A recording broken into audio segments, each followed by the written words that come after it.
Hello everyone, this is Dead Quiet here. Honestly, I didn't expect the response I got from the last two videos, so thank you, genuinely. We are racing to 100 subs this month. So, if these stories interest you like It Has Kept Me Up at Night, you know what to do. Hit that red button down there. It really helps push those stories to even more people. And now, let's get back into the video. There's a kind of cold that has nothing to do with temperature. It's the cold you feel when something shifts in the air around you, when the trees stop moving and the birds go quiet, and some part of you, older than language, understands that the stillness is not peaceful. It is attentive. Tonight, we go to Alaska, not the Alaska of photographs and postcards, not the panoramic light on the mountains or the rivers running silver in summer. The other Alaska, the one measured in miles of unbroken spruce forest, where a person can disappear between one footstep and the next, where the highways stretch so long and so empty that a vehicle following you has nowhere to be except behind you, where the wilderness doesn't care about your experience level, your equipment, or how many times you've done this before. The stories you'll hear tonight come from people who walked into that Alaska and came back changed. A teenager alone on a riverbank who trusted something quieter than fear. A father and his daughters on a highway that had no good exits. A seasonal worker at a remote lodge who realized, too late, that the danger was already inside.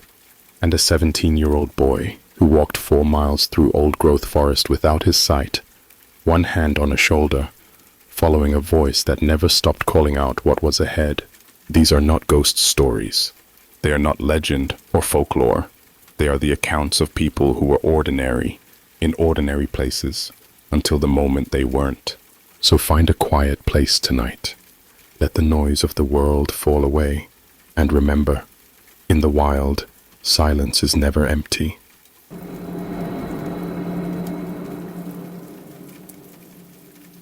I've worked the pipeline for 11 years. I've seen equipment fail in ways that defy explanation. I've watched frostbite take 3 fingers off a man in under an hour, stood right next to him while it happened, and couldn't do a thing about it. I've driven the Dalton Highway in conditions that would make most people pull over and call someone they love just to hear a voice.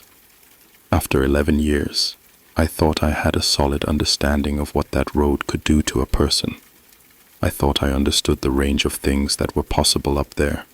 I was wrong. This happened in January 2021. My crew had just finished a week-long stress fracture repair on a section of pipeline near the Brooks Range foothills. The kind of job that leaves you worn down to something quiet and functional, past the point of conversation. There were 3 of us. Me, Cole, 38, corrosion specialist, 11 years in. Marcus, 41, our driver, the kind of man who could navigate a whiteout by feel alone. And Derek, 24, second rotation, still in that phase where he wanted to prove something every single day. I liked Derek. He reminded me of myself at that age, before the place took some of the edges off. Marcus was running us back north in his modified F350, chains on all 4 tires, an independent cab heater that ran off its own fuel cell, enough emergency gear in the back to survive 3 days if we had to. We'd done this drive more times than any of us could count. It should have been nothing. Derek was stretched across the back seat, catching up on sleep. He'd been skipping all week. I rode shotgun, keeping Marcus company, watching the headlights push against a wall of falling snow that gave back nothing but white. Visibility, maybe 40 feet on a good stretch. The headlights created this tunnel effect, like driving through static on an old television set. No horizon line, no sense of forward momentum, just the illusion of white space swallowing the truck inch by inch. Marcus and I talked about nothing.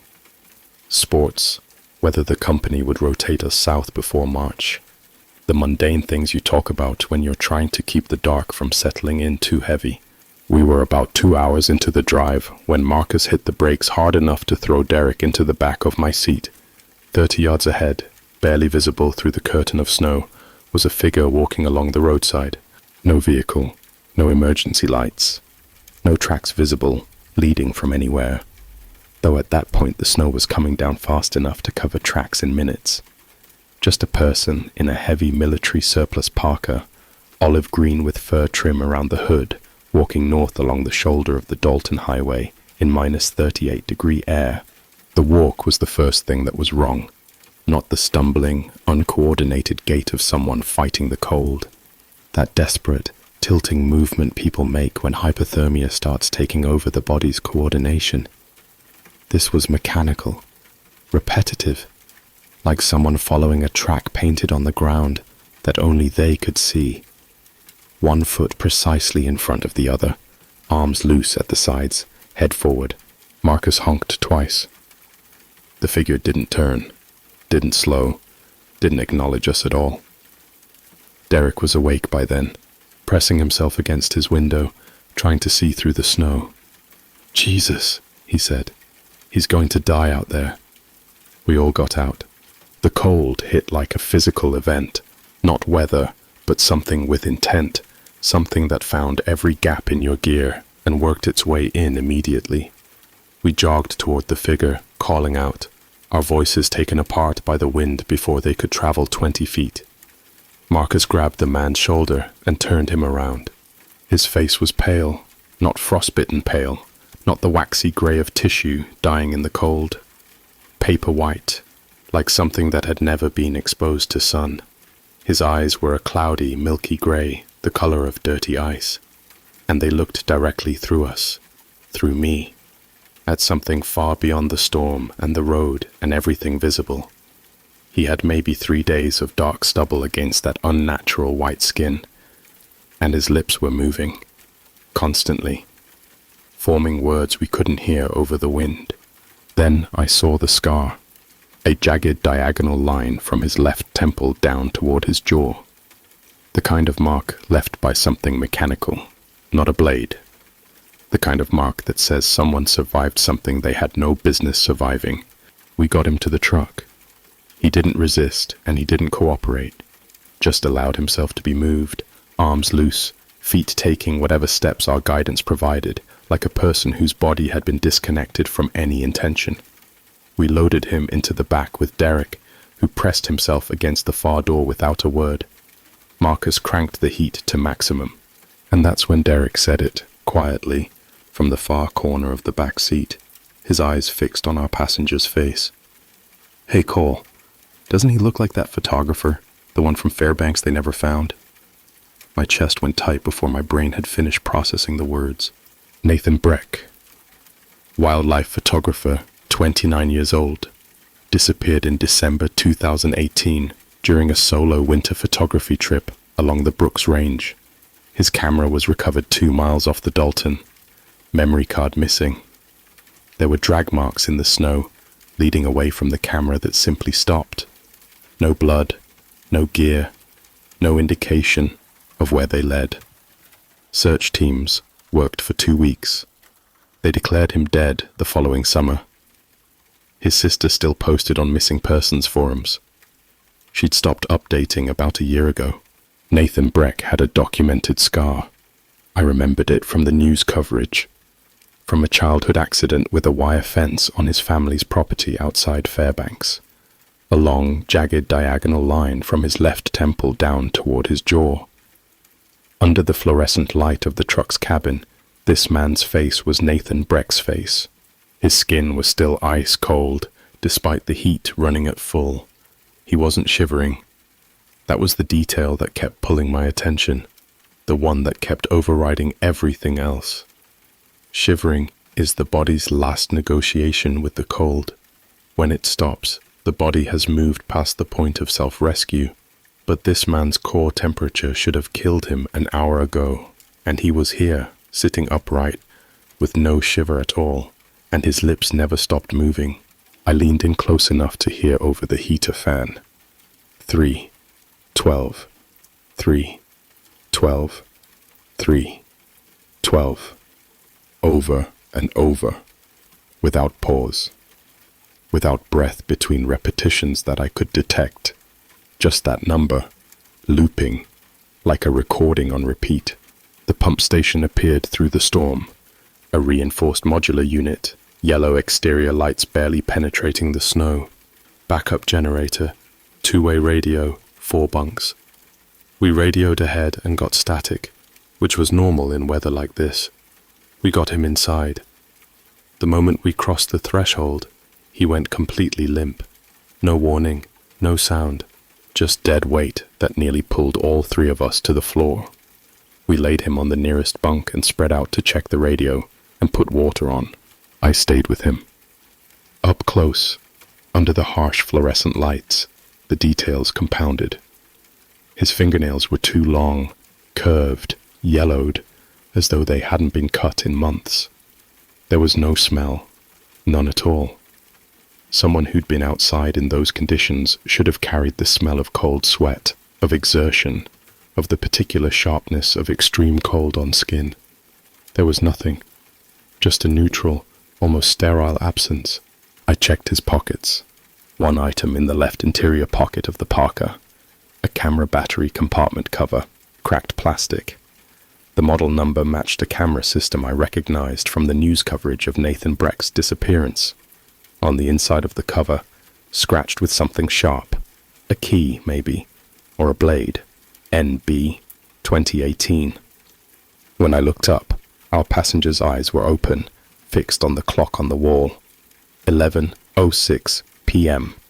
His lips still moving. 3:12, 3:12, 3:12.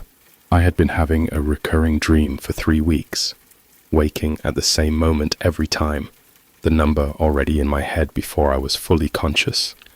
I hadn't told anyone. Standing there with that battery cover in my hand, the number felt like a door I hadn't wanted to open. We took shifts through the night. I slept fitfully on one of the far bunks, Marcus beside me. Derek took first watch. At 3:10 a.m., Derek shook me hard, already talking before I was fully awake. He's gone. Cole, he's gone. I looked away for 30 seconds. The bunk was empty. We searched every corner of the 40-foot structure. The bathroom, the equipment room, every space a person could fold themselves into. The exit door was bolted from the inside. The windows were sealed against the weather. There was nowhere he could have gone. The clock read 3:11, 3 slow, deliberate knocks on the metal exterior door. Not frantic. Measured. Calm. Then silence. Then knocking from the north window. The south wall. Back to the door. Something moving around the outside of the building in a slow, purposeful circuit, testing each entry point in sequence.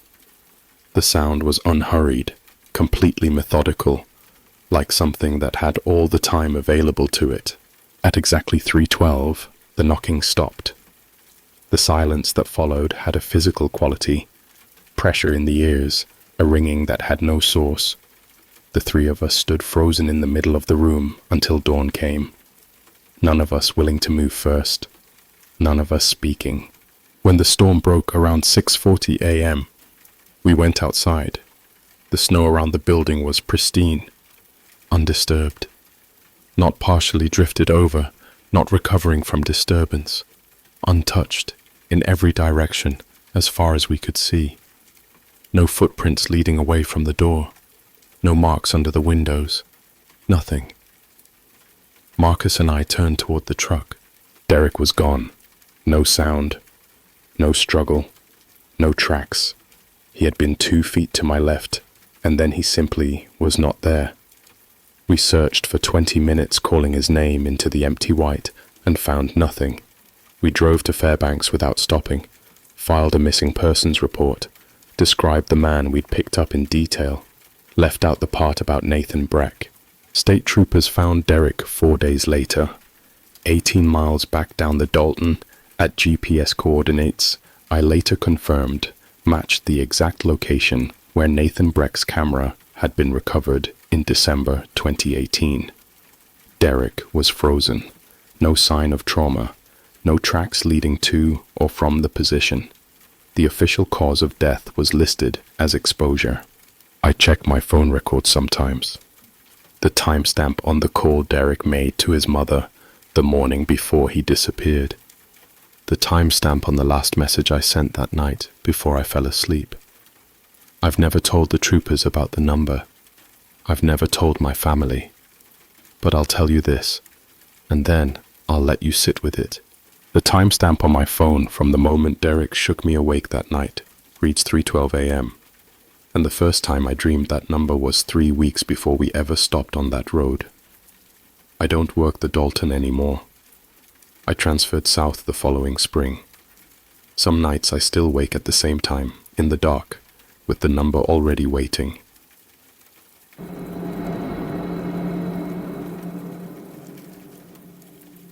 The job was simple. Man the counter, restock the shelves, keep the coffee hot.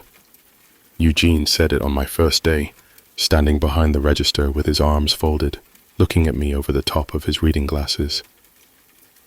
Nothing ever happens out here, Brianna. That's the job. He said it like a warning and a comfort at the same time. He was technically right. The same thing happened, every single week, and somehow that turned out to be so much worse than nothing. I was 20 years old, junior year of college, taking a seasonal job at the mile 158 fuel stop on the Parks Highway between Wasilla and Fairbanks. The station wasn't much to speak of.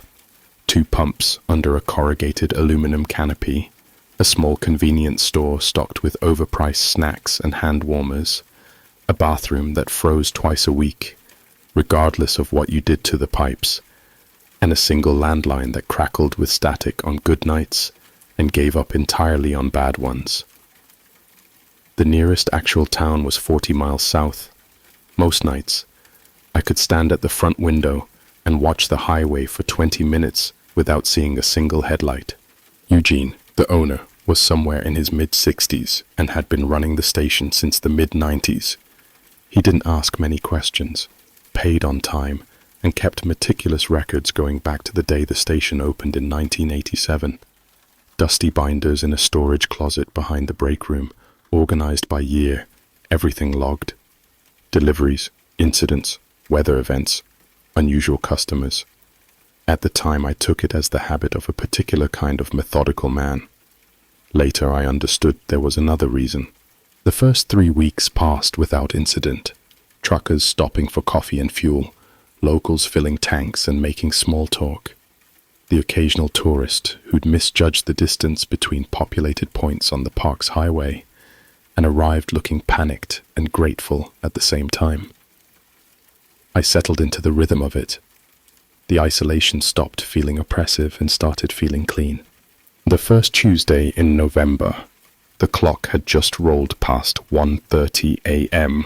when headlights cut through the blizzard outside. A dark green Ford F-150, mid-90s, rust eating through the lower body panels, one side mirror held on with what looked like electrical tape, pulled up to pump 6 with a precision that seemed practiced. Not the tentative approach of someone unsure of the layout. Smooth, exact, the same way someone pulls into a spot they've used 100 times. The driver didn't get out, didn't reach for a wallet, didn't open the door, didn't appear to adjust the radio or check a phone. The engine continued to run, the silhouette behind the frosted windshield, a figure in a dark, heavy coat, both hands on the steering wheel, shoulders completely still. I waited 8 minutes before grabbing my jacket to go check. Standard protocol. Maybe they were having engine trouble. Maybe they'd fallen asleep. The moment I reached for the door handle, the truck's reverse lights came on. By the time I pushed outside against the wind, the green F-150 was already a pair of taillights dissolving into the blizzard. Nothing left but tire tracks already being erased by the snow. I wrote it in the incident log and went back to restocking the energy drinks. The second Tuesday arrived with a worse storm. Visibility down to maybe 20 feet. I was counting inventory in the back room at 1:28 a.m. when I heard the engine, distinctive, slightly rough in that cold weather way of older trucks, and came up to the front counter. The security monitor showed the same green F-150 at pump 6. Same spot. I watched the clock, 1:30 exactly. This time I had better camera positioning. I zoomed in as far as the old system would allow and studied the figure behind the wheel. He was impossibly still. Not the stillness of someone deep in thought or half asleep. There are micro movements that go with both of those. Small shifts in the shoulders, the occasional tilt of the head, the almost invisible rise and fall of breathing. There were none. His hands were on the wheel at 10 and 2, fingers positioned with a rigidity that looked less like a grip and more like they had been arranged there and never moved. The skin on his hands, even through the poor resolution and the sodium pump lighting, carried a greyish cast that I told myself was the camera, or the cold, or both. 14 minutes this time before I moved toward the door. The reverse lights came on before I had taken 3 steps. By the time I got outside, only the tire tracks. I spent the next week unable to explain the quality of what I'd seen, not what it meant. I wasn't ready to go there, but the quality of it, the mechanical sameness, the precision, the absolute absence of any behavior that indicated a living person sitting behind that wheel. On the third Tuesday, I switched shifts specifically to be there. USB drive in my pocket. A fresh set of batteries in my flashlight. I had also, in the days between, started going through Eugene's storage room. The first binder I pulled was from 1994. I found the entry on December's third Tuesday, a customer complaint about an abandoned vehicle at pump 6 during the 2 a.m. hour. Green Ford pickup, male driver, never exited, engine running, no assistance requested.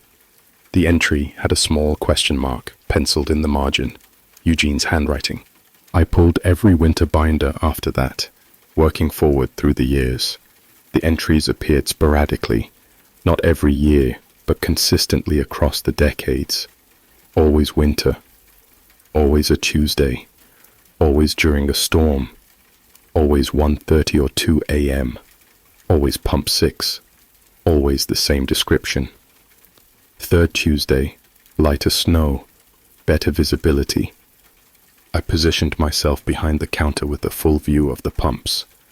At 1:27 a.m., I heard the engine growing from the north. The green F-150 materialized from the darkness the way it always did.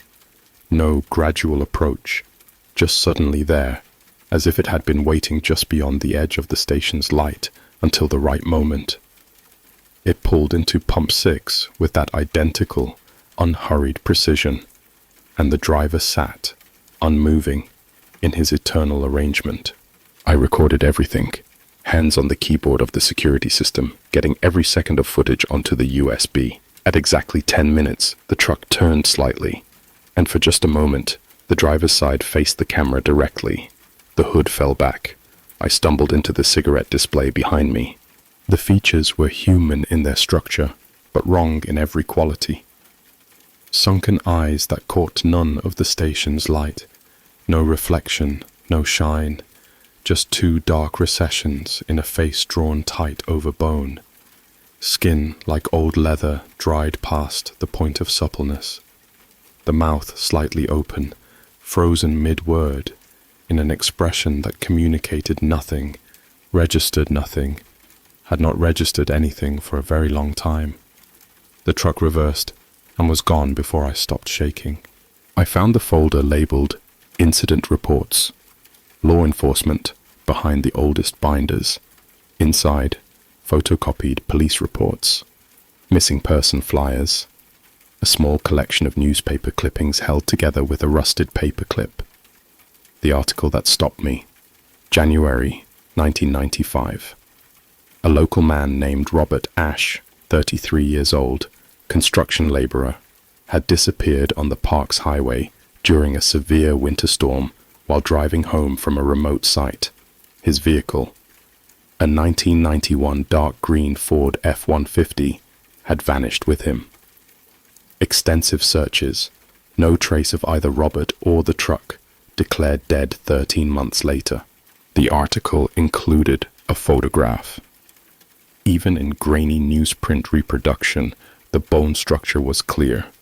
The set of the jaw, the specific proportions of the face.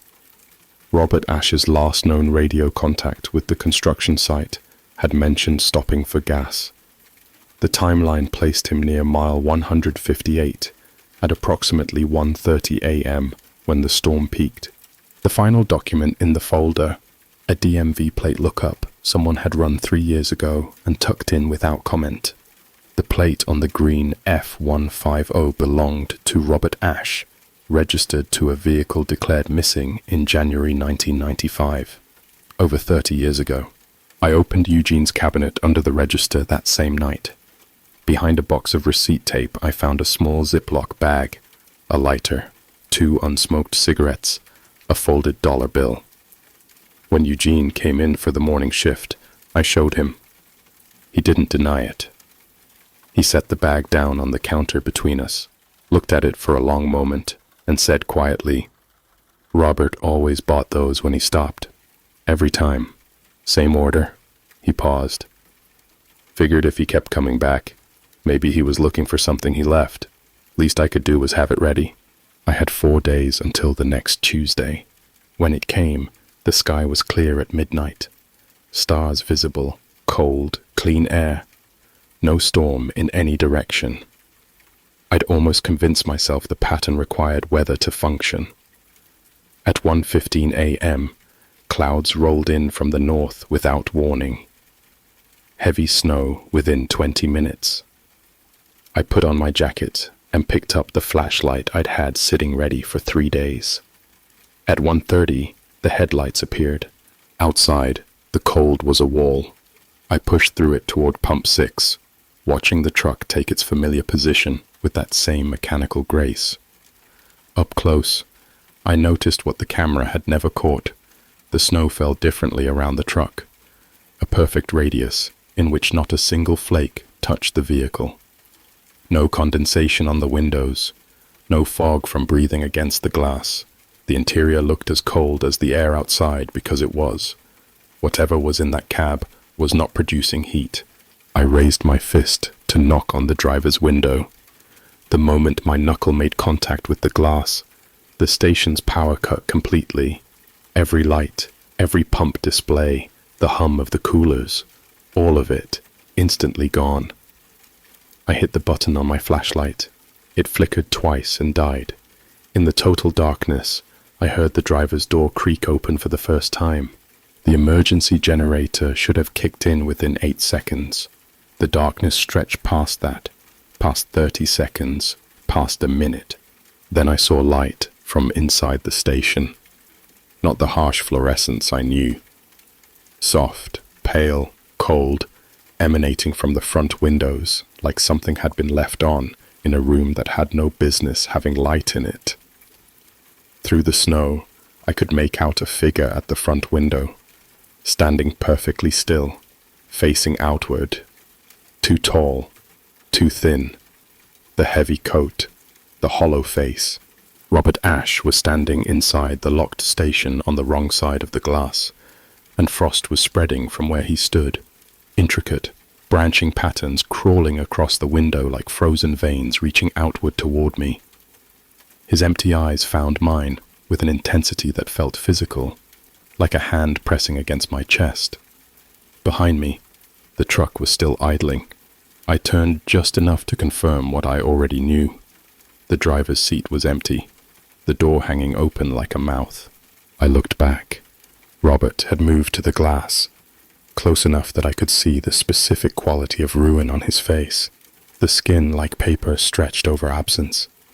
His lips began to move, and his voice came through the frosted glass, slow and wrong, like wind through a frozen pipe. "Still looking for the road home?" The frost formed letters across the lower pane. Block capitals, deliberate, each letter appearing one at a time. Show them the mile. I ran. Not toward the truck and not toward the highway. Around the building to the employee entrance. Key already in my hand from pure automatic memory. Fumbling with the deadbolt while shapes moved behind every window, tracking me from inside. 3 other figures beside Robert, in winter gear, all facing outward, all moving in silent unison to the glass as I passed each pane. The deadbolt gave. I was inside. Door locked behind me. Emergency lights blazed on. The store was completely empty. No figures at the windows, no frost on the glass, the coffee maker humming. Everything exactly as I had left it, except for the thundering of my own heart and the clock on the wall, which read 3:12 a.m. While my phone showed that 11 minutes had passed since the power went out, I called 911. The officer found nothing. No truck, no prints, no frost damage. In the morning, I gave Eugene my resignation in person, watched him hold the Ziploc bag in both hands for a long moment without speaking, and drove south. I left Alaska 3 days later. I've spent a long time thinking about what Robert Ashe has been driving back to mile 158 to find for the past 30 years. I don't think it was the cigarettes or the dollar. I think he stopped at that station on the worst night of his life, and something happened out there on the Parks Highway, and he's been trying to get back to the last place that felt like the world he recognized. I hope someone shows him the mile. I hope, wherever that road ends, it's somewhere he can finally stop driving.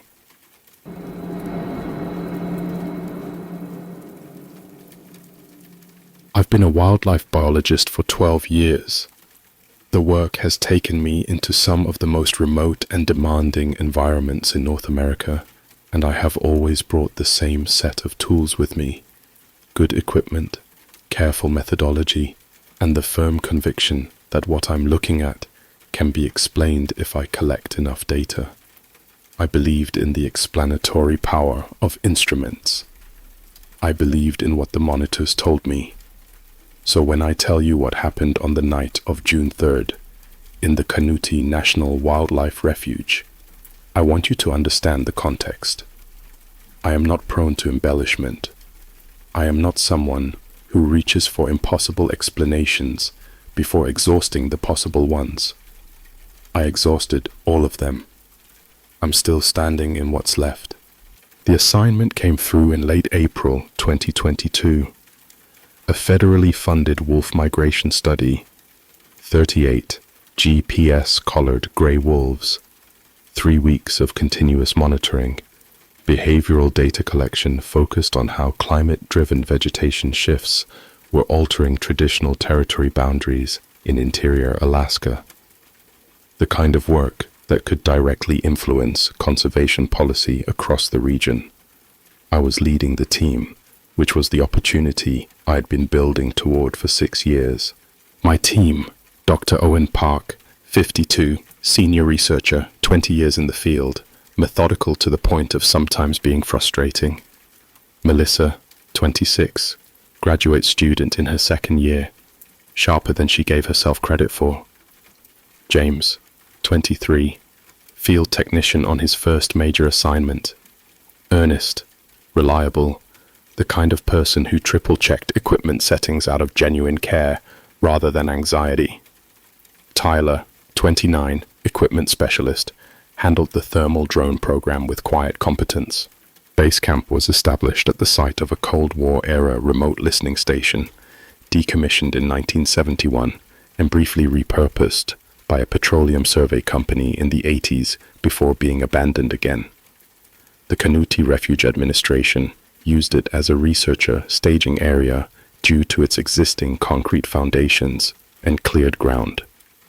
It was an eerie place from the first day. Rusted equipment half buried in decades of moss, the concrete foundations of demolished structures in configurations that seemed almost deliberate, the whole site carrying an atmosphere of careful erasure. as if whoever had decommissioned it had wanted to remove not just the equipment, but the evidence of purpose. On the first day, while clearing debris from the back storage room, I found a partial decommissioning manifest from 1971. Water had destroyed most of it, but one page was legible. A personnel note stating the station had been closed following the unexplained absence of 3 technicians during the period of March 4th to 7th, 1971. No further detail, no names, no explanation. I photographed it, mentioned it to Owen. He shrugged. Remote postings in the Cold War. People had breakdowns, deserted. Wouldn't be the first. I put it out of my mind. I had 38 wolves to track.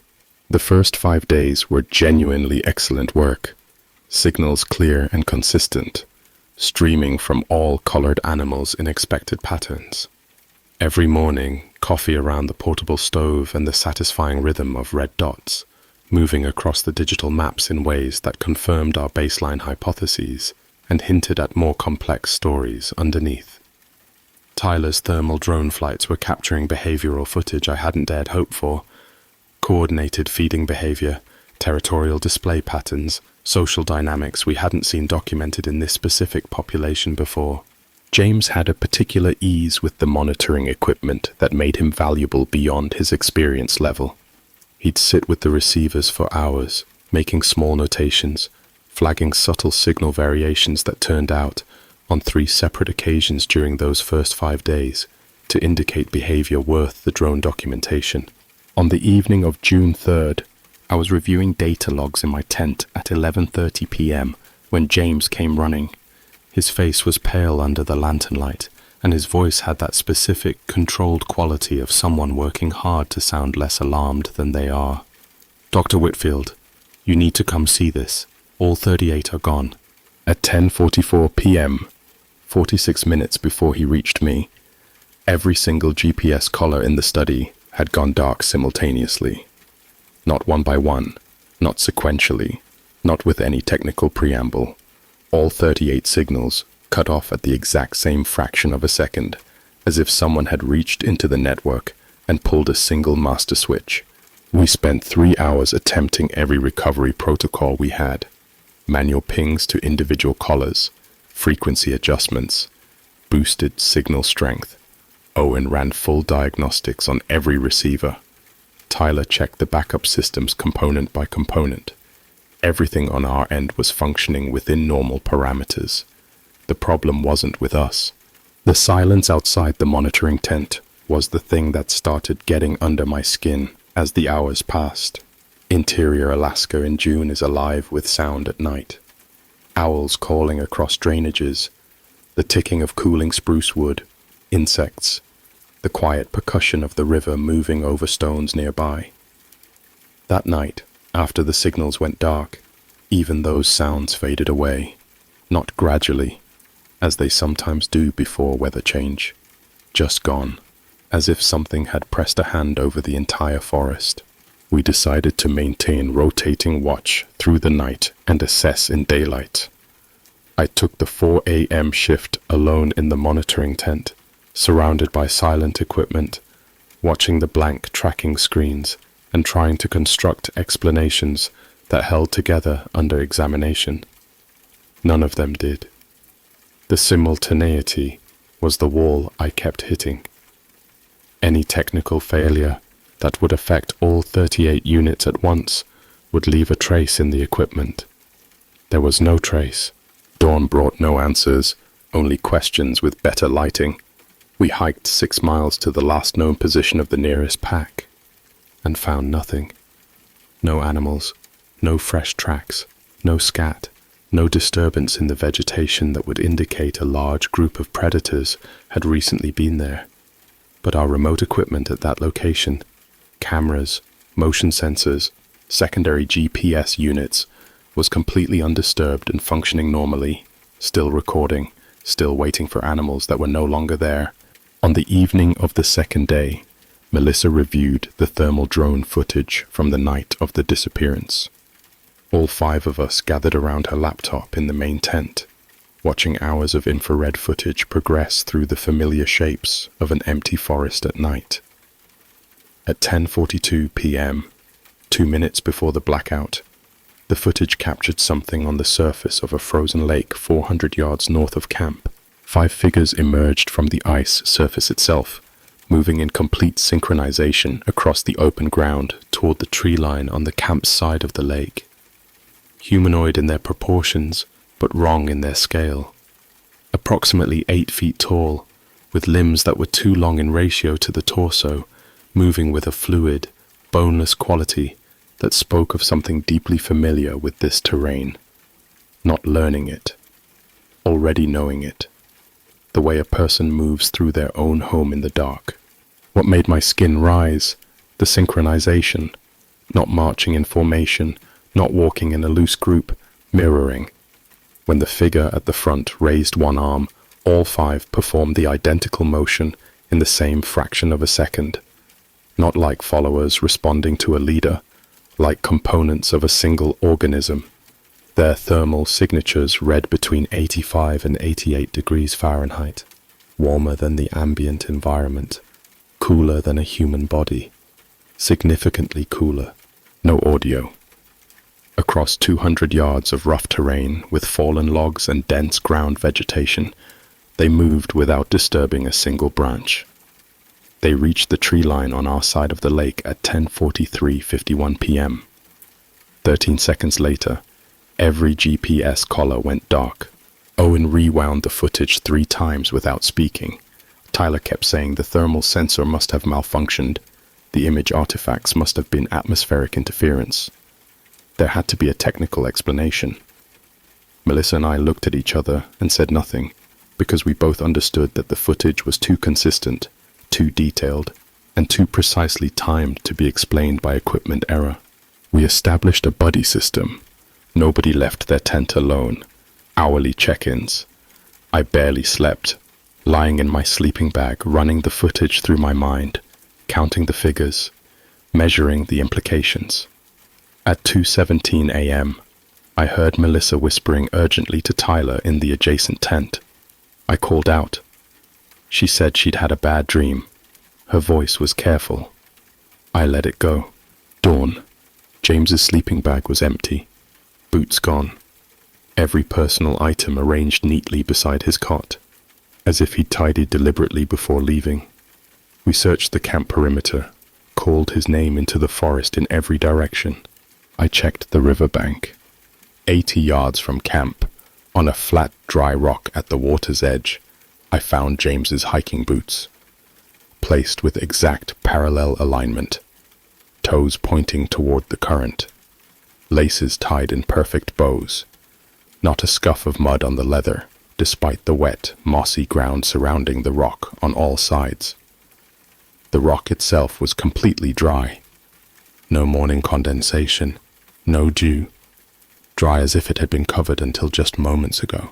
No footprints in the soft riverbank silt, not leading to the boots, not away from them, not a partial print, not a compression mark, not a disturbed pebble anywhere in the vicinity. The boots had been placed by something that could position objects on a surface without itself contacting the ground. I stood there for a long time before I called the others. Search and rescue worked 4 days. Helicopters, tracking dogs, experienced wilderness teams. No trace of James was found anywhere. The official report listed him as missing, presumed drowned.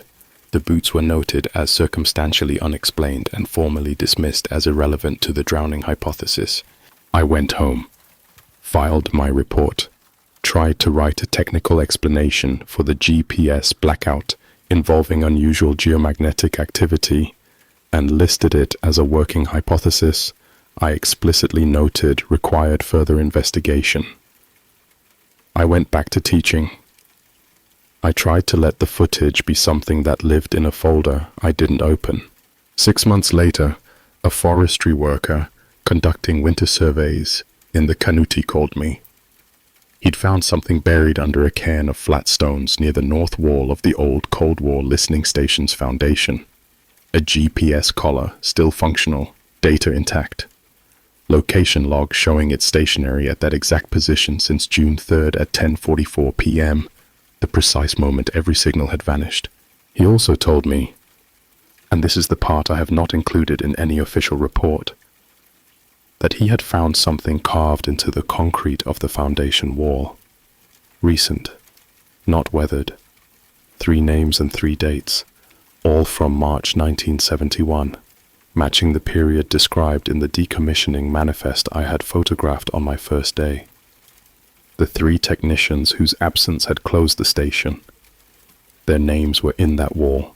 I don't know what was on that frozen lake. I don't know what took the wolves, or what took James, or what pulled 3 men out of a Cold War listening station in the spring of 1971.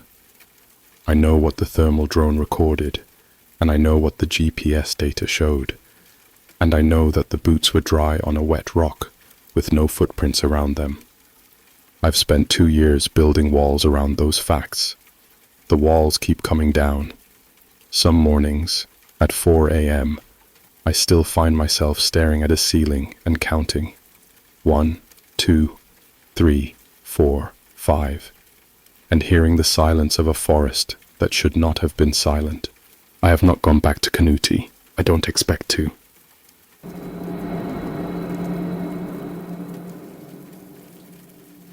My Uncle Frank had hunted the Lake Clark drainage for 30 years. He'd tracked brown bears through September sleet that turned your gear into a wet prison. He'd navigated whiteout conditions on ridgelines where one bad step meant a drop of 300 feet. He knew that country the way most people know their own neighborhood, not just the landmarks, but the moods, the rhythms, the way the light changed before a weather shift, and what that meant for where the animals would be. After that trip, he drove straight home from the trailhead, went directly to his equipment shed, and carried everything out to the backyard in armloads. The rifle, the spotting scope, the packs, the boots, burned all of it in the fire pit without a word. He never told me why in any explicit terms. He didn't have to. I'm Amber. I'm 31 years old and I work in environmental consulting out of Seattle. I don't hunt, haven't since that trip, but I go back to Alaska every year for other reasons, and I've never been afraid of the wilderness the way some people are afraid of it.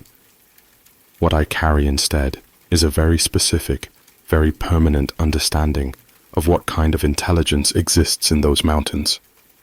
What I know now, in a way I can't unknow, is that we are not always the most aware presence in the places we enter. Sometimes something is counting our steps, and sometimes it lets you know. This was October 2020. Frank had arranged a 3-day caribou hunt in Lake Clark National Park and Preserve, Southwest Alaska, some of the most beautiful and remote land in the state, accessible only by float plane or a very long approach on foot. It was my second time hunting with Frank, and I'd earned the invitation through the first trip, where I demonstrated I could move quietly, follow instruction, and not become a liability when conditions turned. Frank didn't take passengers. We flew in on a Tuesday, landed on a gravel bar beside a river drainage Frank knew well, and made camp before the light changed.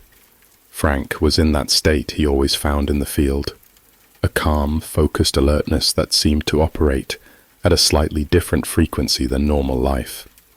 That evening over the camp stove he mentioned, almost as an aside, something I'd never heard him reference before.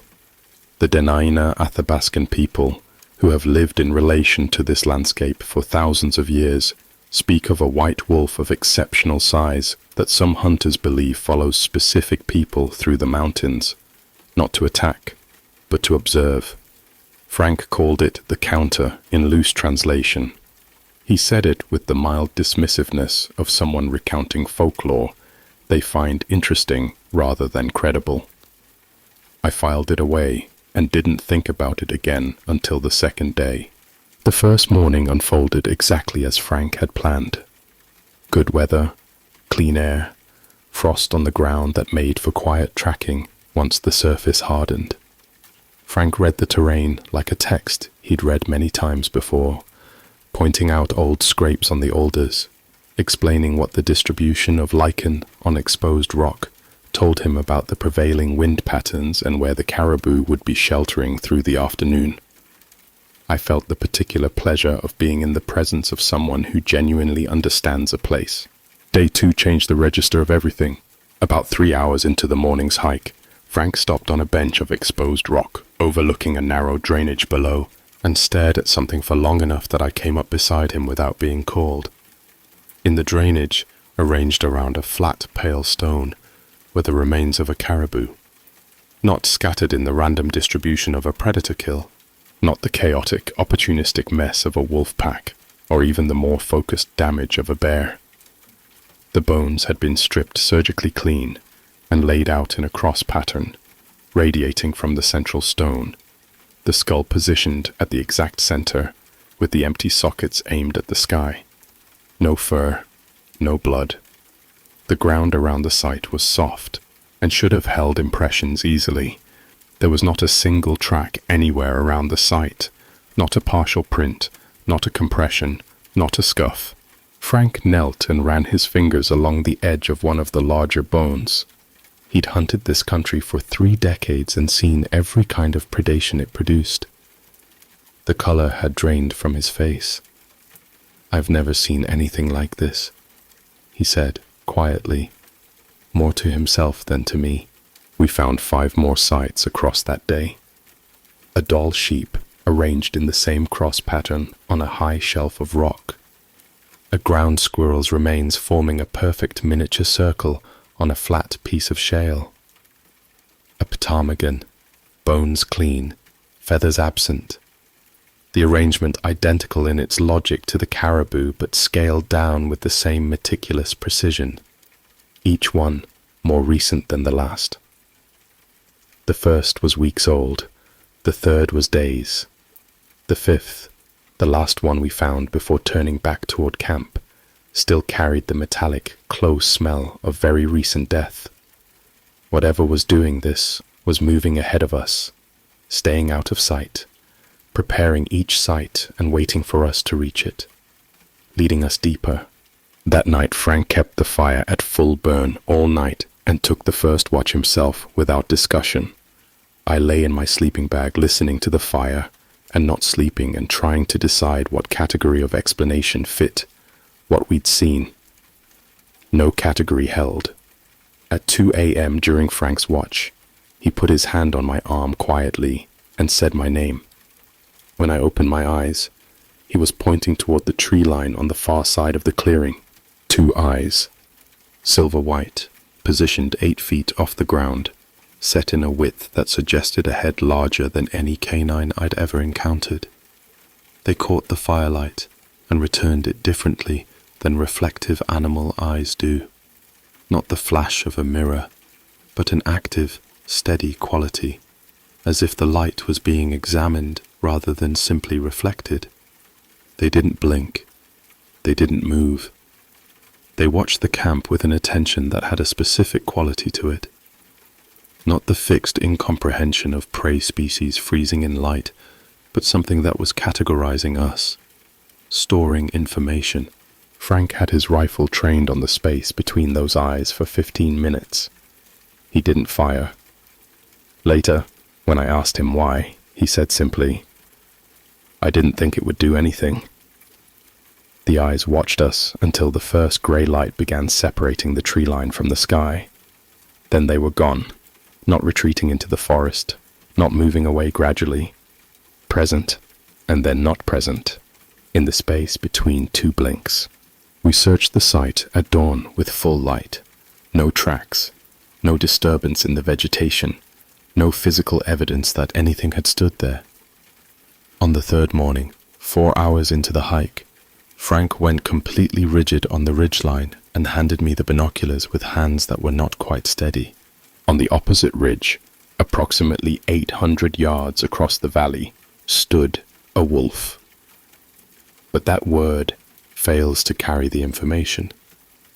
The animal was the size of a small horse.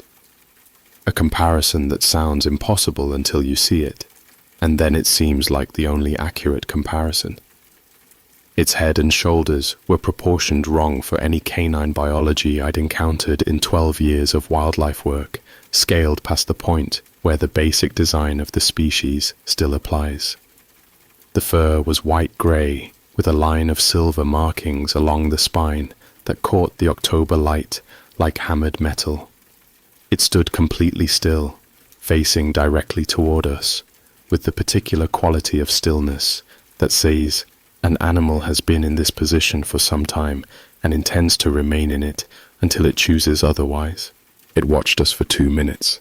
Then it turned and began moving along the ridgeline at a speed that made my chest tighten, covering rough terrain with a flowing, frictionless gait that nothing that size should have been able to manage, maintaining perfect balance on the exposed shale of the ridgetop without adjusting, without slipping, without any of the micro-corrections that movement on difficult ground requires. Every 100 yards it stopped, turned back to face us, waited until we had tracked its position, and then continued. It was not fleeing. It was demonstrating. The understanding arrived the way cold water arrives when you step through ice. Sudden, total, and impossible to step back from. The bone arrangements, the escalating freshness of the kills as we moved deeper into the drainage. The journal. I had found the journal on the second day, wedged into a rock overhang near our second camp. A weathered leather notebook, pencil entries from October 1962. A trapper named Doyle describing finding identical cross-pattern bone arrangements on the same ridge system we were now standing on. His final entry mentioned seeing a white wolf, big as a moose at the shoulder, silver along the spine like metal in low light, standing on the north ridge and watching his camp. The entry stopped mid-sentence. The remaining pages were blank. Frank had read it over my shoulder and said quietly, "My father knew a trapper named Doyle who disappeared out of Lake Clark in 1962. They never found him." Standing on that ridge watching the white wolf demonstrate, without urgency and without malice, the precise degree of its advantage over us, I understood that this encounter had not begun when we stepped off the float plane 3 days ago. It had been waiting for us. The journal had been placed where we would find it. The kills had been arranged to draw us exactly this far, and now, having brought us here, it was choosing to let us see it, and in seeing it understand what it meant to have been watched this carefully for this long. Frank's hand closed on my arm. "We're leaving right now." Not a question. We hiked 6 hours back to the plane without stopping, both of us checking the ridgelines constantly, neither of us speaking much. The wolf did not follow visibly, but I had the feeling, and Frank had the same feeling, which he confirmed once, briefly, months later, that the absence of visible pursuit was itself a demonstration, that it was choosing not to follow, that it had made that choice deliberately and wanted us to understand it had been a choice. At the trailhead, Frank loaded the gear into the plane with shaking hands. As we lifted off the gravel bar, I watched the ridgeline through the window. Nothing visible, but the weight of being observed by something patient enough to have arranged 60 years of encounters in the same drainage, to have waited since Doyle's last entry in 1962 for the next set of visitors worth the demonstration. That weight didn't leave with the altitude. Frank burned his gear when he got home. He never explained it to anyone else. The one time I tried to bring it up, months later, he said, "That thing didn't want us dead, Amber. It wanted us to understand something. I'm working on what that is." He never told me if he figured it out. I still go to Alaska. I work with bear and wolf populations photographically, and I love that work with no reservation. But I don't go back to the Lake Clark drainage. And every October, when the light in Seattle turns that particular pale gold that looks like October light in the mountains, I think about a white wolf standing on a ridge, watching two people understand their actual position in something much older and much more considered than a hunting trip. I think about what patience looks like when it has been running for 60 years. I think about the blank pages at the end of Doyle's journal, and whether what he saw was what we saw, and whether he understood it in time, or whether understanding came too late. We were lucky. I believe that. I also believe luck had nothing to do with it.